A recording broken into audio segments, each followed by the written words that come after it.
Parliamentary elections start అయినాయి. ఇప్పుడు అంత మెటీరియల్ తర్వాత సిబ్బంది, పోలీస్ ఆఫీసర్స్ తర్వాత అన్నీ వెళ్ళిపోయినాయి.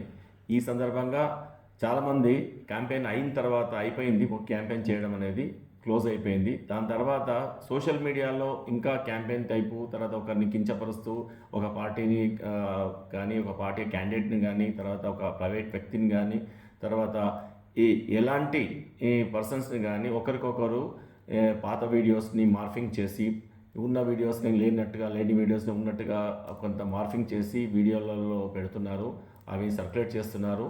ఇలాంటి ఫేక్ వీడియోస్ పెట్టిన వాళ్ళని చాలా కఠినంగా శిక్షించబడతారు, కఠినమైన కేసులు రిజిస్టర్ చేయబడతాయి. ఈ పెద్దపల్లి కాన్స్టిట్యూషన్స్లో మనం రామగుండం కానీ మంచిర్యాల కానీ ఎక్కడైనా సరే ఎక్కడి నుంచి ఎక్కడికైనా మీరు ట్రాన్స్మిషన్ చేసినా మీరు అడ్మిన్ ఎవరైతే ఉన్నారో వాళ్ళని, దాని తర్వాత ట్రాన్స్మిట్ చేసిన వాళ్ళని, ఫార్వర్డ్ చేసిన వాళ్ళని, డౌన్లోడ్ చేసుకున్న వాళ్ళకి అగెనెస్ట్గా కేసులు చేయబడతాయి, కఠినమైన సెక్షన్స్ పెట్టబడతాయి. ఈవెన్ పీడీ యాక్ట్ కూడా పెట్టడానికి మేము వెనకాడము.